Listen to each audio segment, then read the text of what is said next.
the jumper, but Bird played pretty well defensively against Jordan there. You got to hang on Jordan's shooting hand. Bulls come back. That is the 7th turnover by the 47 points in the final for Cheryl Swoops. That's a pretty great game. Finally gets back. He has only 6 points right now. The Hawks lead by 3, 37-34. Steve Smith from down. Ask any basketball fan a simple question. When was Michael Jordan in his prime? And you'll hear 3 different answers. Some say it was the young, fearless Jet who walked into the NBA in 1984 and immediately began tearing the league apart. Others say it was the ruthless champion from 1991 to 1993, the version of Jordan who turned dominance into expectation and three-peated like it was clockwork.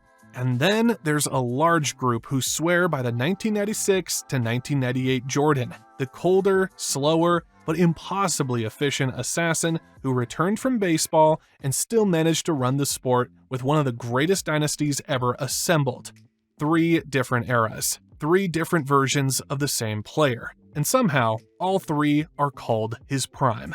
This video breaks down each of Jordan's widely debated 3 primes and asks the question every fan has wondered. Which version was truly the best? Which Michael Jordan reached the highest level a basketball player can possibly touch? We'll study the young phenom who could jump over anyone, the champion who perfected the art of winning, and the elder statesman whose fundamentals were so refined that the entire league felt like it existed just to witness his closing act. 1 player, 3 primes, but only 1 answer. Let's find out when Michael Jordan was actually at the peak of his powers. Looking back at Michael Jordan's full career, it becomes almost surreal how much he accomplished after leaving North Carolina. What started with a national title-winning jumper evolved into one of the greatest resumes in sports history.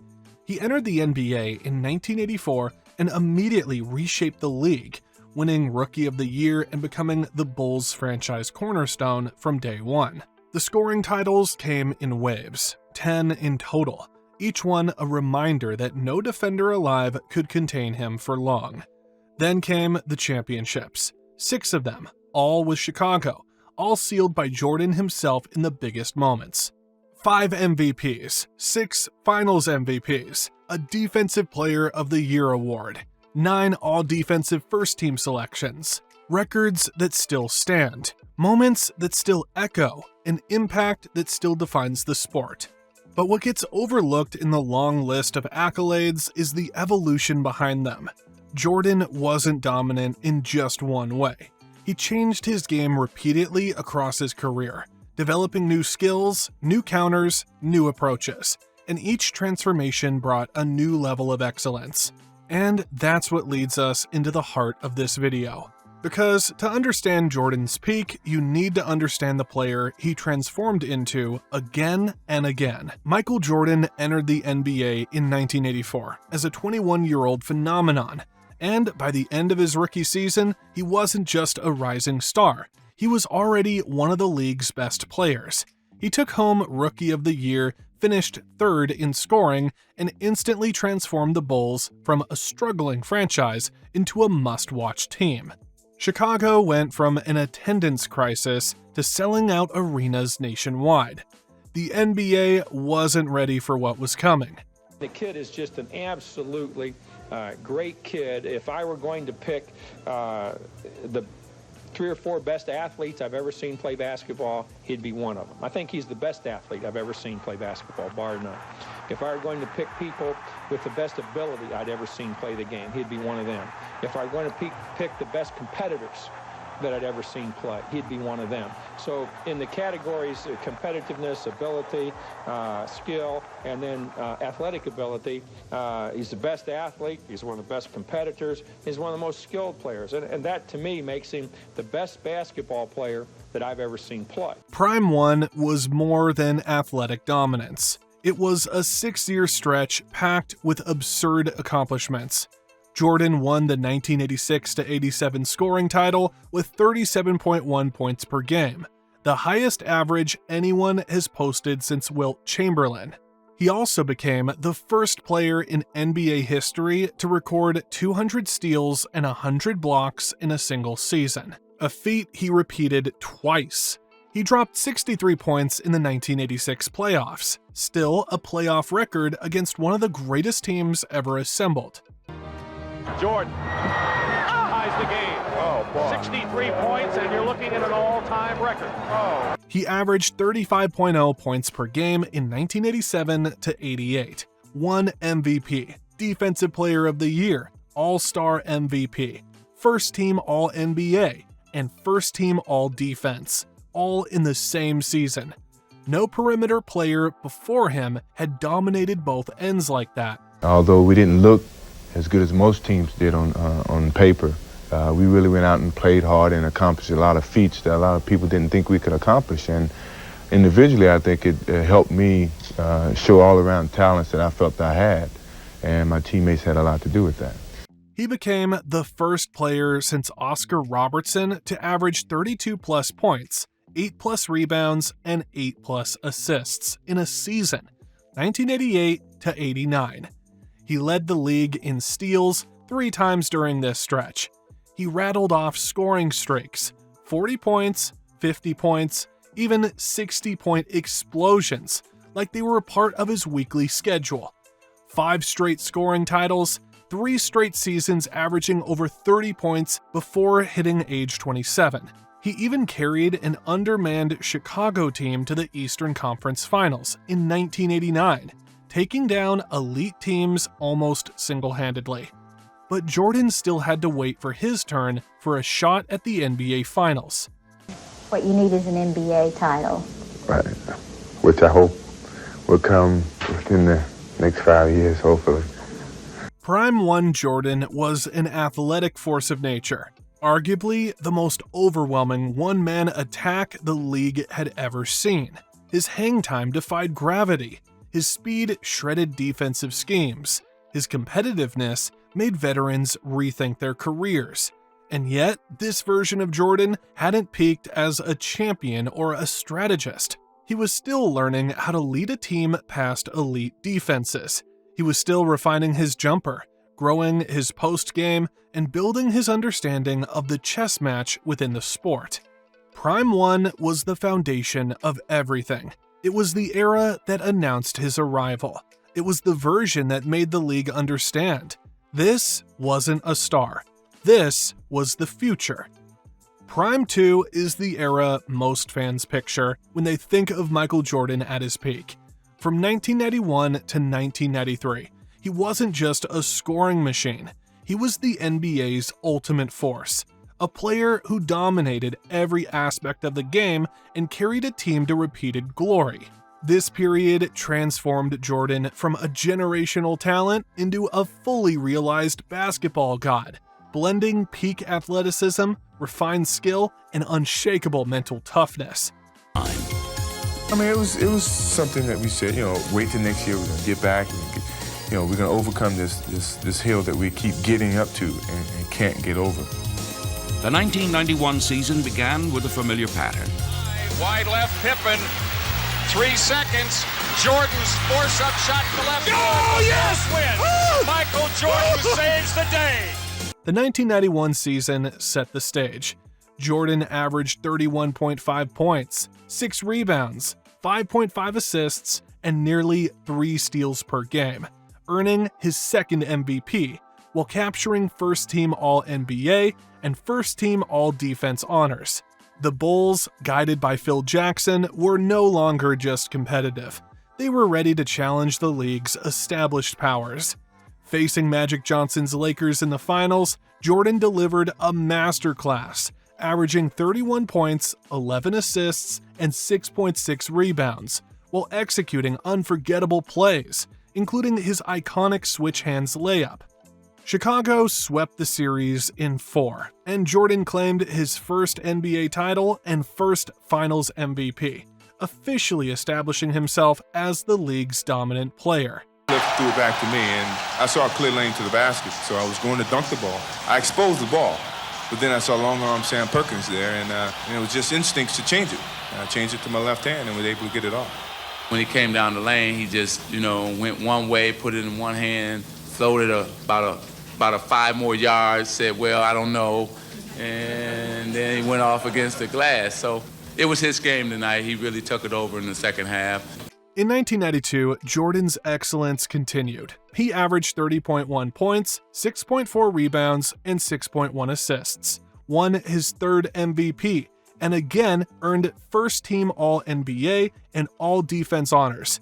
In the finals against the Portland Trail Blazers, Jordan faced Clyde Drexler, his closest rival at the time. The series featured the legendary shrug game, where Jordan hit 6 first-half threes and shrugged as if daring Portland to stop him.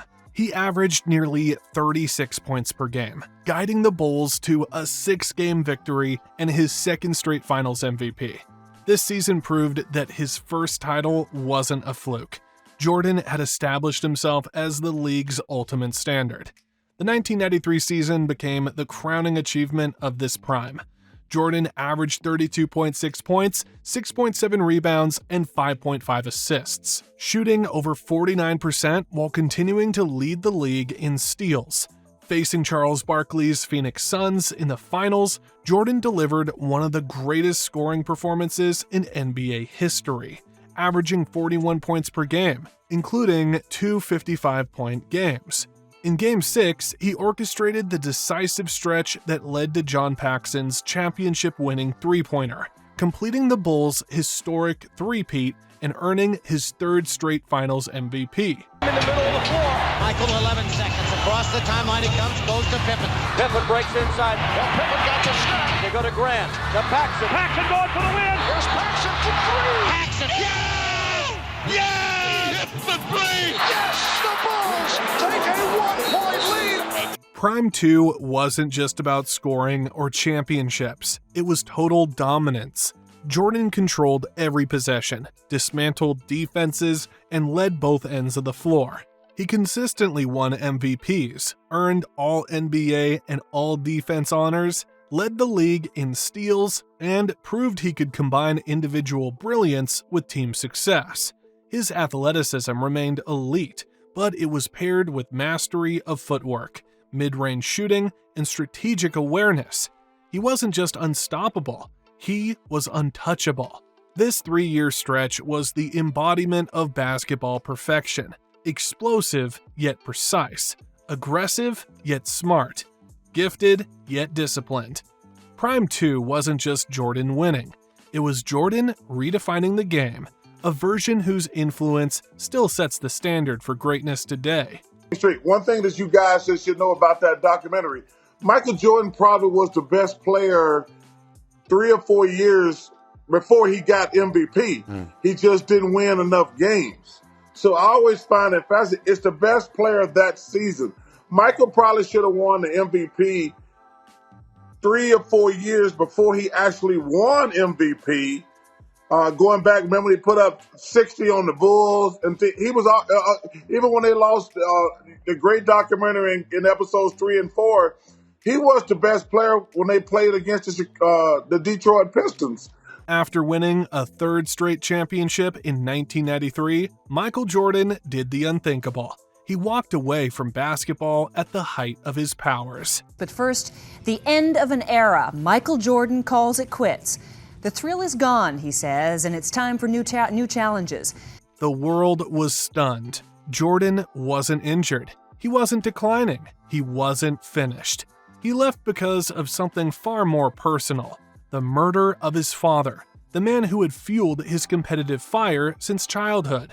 For MJ, the game he had conquered suddenly felt incomplete without the man who had always believed in him. Stepping away, he turned to baseball, his father's lifelong dream for him. Jordan signed with the Birmingham Barons and played in the minor leagues, embracing a sport where failure was expected and learning was relentless. He wasn't chasing glory, he was chasing growth, discipline, and a way to process grief. And true to his nature, he approached it with the same intensity that had made him basketball's greatest. Obsessive, exacting, relentless. Yeah, it was a thing that we talked about. So it wasn't like the reason that I'm doing it is because he's dead. You know, because I was going to do it anyway. You know, I had plans to do it anyway. He's tried to talk me into doing it a couple years before now, and I wasn't ready. And I guess in doing it now, it's like a thank you to him. The retirement stunned the NBA, created suspense, and rewrote the narrative of his career. Fans were left to imagine basketball without him, and it wasn't just a loss for the league, it was a void in sports itself.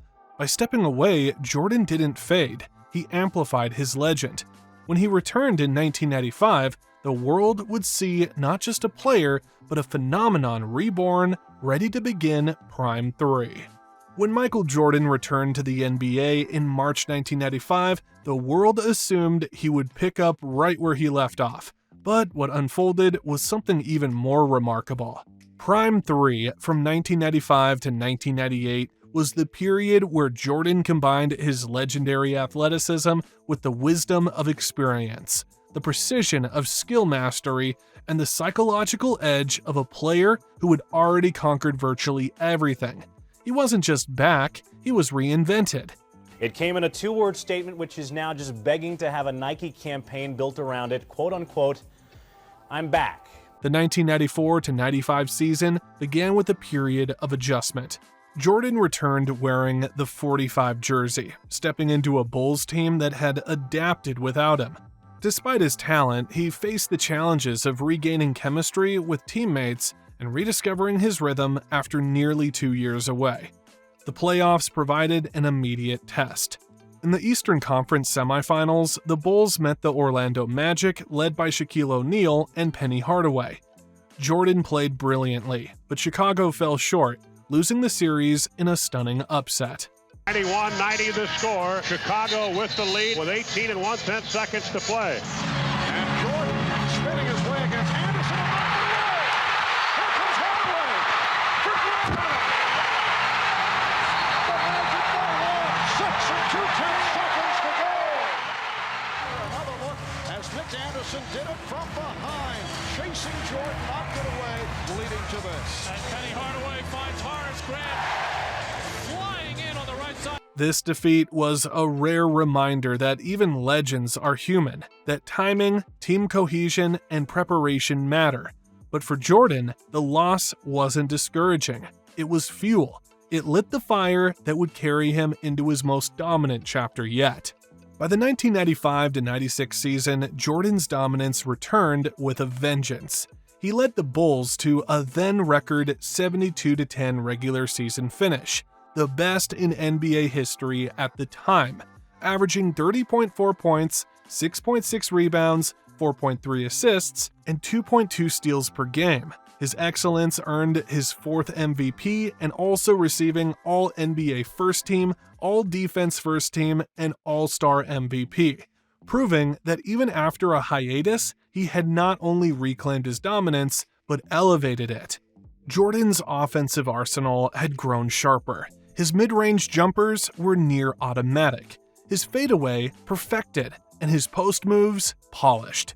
Defensively, he remained suffocating, locking down perimeter players while disrupting passing lanes. The Bulls stormed through the playoffs, culminating in a 6-game victory over the Seattle Supersonics in the finals, with Jordan leading all scorers and asserting himself as the leader of the new dynasty.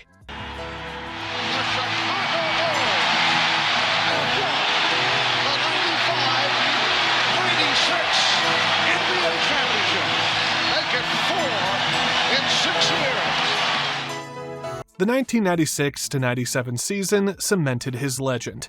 Despite the killer season averaging 30 points with a 49% field goal percentage, he lost the MVP to Karl Malone. Just like that, it fueled him and set him up for vengeance. Facing the Utah Jazz in the finals, Jordan delivered the iconic flu game, scoring 38 points despite being visibly debilitated, leading Chicago to a crucial victory in Game 5, and proving that his willpower was as formidable as his talent. That season, he averaged 29.6 points, 5.9 rebounds, 4.3 assists, and 1.7 steals per game, and earned All-NBA First Team, All-Defense First Team, and All-Star MVP honors. Beyond numbers, the season displayed Jordan's mastery of the mental side of the game. He could read defenses, exploit mismatches, and take over in clutch moments with near-perfect efficiency. Post up Scotty, and then for no reason they double team Scotty down low and leaving Michael Jordan. He knocks down this three, gives him the huge lead, and then the total exhaustion on the bench. Michael Jordan sucking air, got the back massage from Scottie Pippen. In 1997-98, Jordan, now 35, faced challenges few athletes encounter. A team with injuries, internal tension, and relentless pressure to repeat. Yet he averaged 28.7 points, 5.8 rebounds, and 3.5 assists, securing his 10th scoring title and reaffirming his position as the league's most complete player by winning his 5th MVP. In the finals against the Jazz, Jordan produced one of the most iconic moments in sports history, the last shot over Brian Russell in Game 6. That play, executed with calm precision under immense pressure, clinched his 6th championship and 6th Finals MVP, capping his final prime with a perfect blend of skill, strategy, and fearlessness. Gets Brian Russell with a quick crossover. Look at Brian Russell slips, and Michael pulls up and buries the shot to give him a 1-point lead. That may have been. Who knows what will unfold in the next NBA. Watch Jordan's left hand here as he gives Russell the push. The referee can't see that. Jordan frees himself up for a clean look. The greatest thing about Jordan is he has all. Prime 3 wasn't just about points, rings, or individual awards. It was the embodiment of mastery. Jordan combined unparalleled athleticism with strategic brilliance, clutch performance, and leadership that elevated everyone around him. He had evolved from a high-flying phenom to a cerebral, methodical, and unstoppable force, refining every aspect of his game while sustaining dominance over a league full of younger, hungrier players. By the time he retired for the second and final time in 1998, Michael Jordan had not only reclaimed his crown after his first retirement, but had solidified an unassailable legacy. He left the court as the ultimate example of evolution, resilience, and excellence, proving that true greatness isn't just reaching the top, it's mastering the summit again and again. After winning his 6th championship and completing his second three-peat in 1998, Michael Jordan retired for the second time. At 35, he walked away on his own terms, leaving the league in awe. Unlike his first retirement, this exit was definitive. He had nothing left to prove in Chicago, having dominated both the regular season and the playoffs for more than a decade. Fans and analysts expected it to be the final chapter of a career many already considered untouchable. Yet, in 2001, Jordan shocked the world once more. At 38, he returned to play for the Washington Wizards, motivated less by championships and more by love of the game and a desire to mentor a young team. The Wizard 9 points, 5.7 rebounds, and 5.2 assists in his first season back, defying age and reminding everyone why he was the greatest competitor ever. His leadership elevated teammates, his work ethic remained unmatched, and even in his late 30s, defenders knew his scoring instincts were still lethal. Jordan retired for the final time in 2003, ending a career that spanned 2 decades, 6 championships, 5 MVPs, and countless moments of sheer genius. His time with Washington may not have added rings, but it reinforced the truth. Michael Jordan didn't play for records. He played for the love of the game, and that love never faded. To one of the all-time best dynasty, all you needed was one little match to start that whole fire. Michael Jordan's career wasn't just a story of talent. It was a story of evolution, resilience, and an unrelenting drive to define greatness. Across 3 distinct primes, he transformed from a high-flying, hungry rookie into a ruthless champion and eventually a masterful, cerebral competitor who dominated every aspect of the game. In his first prime, he announced himself as the league's most unstoppable force. His second prime solidified his legacy, combining individual brilliance with championship dominance.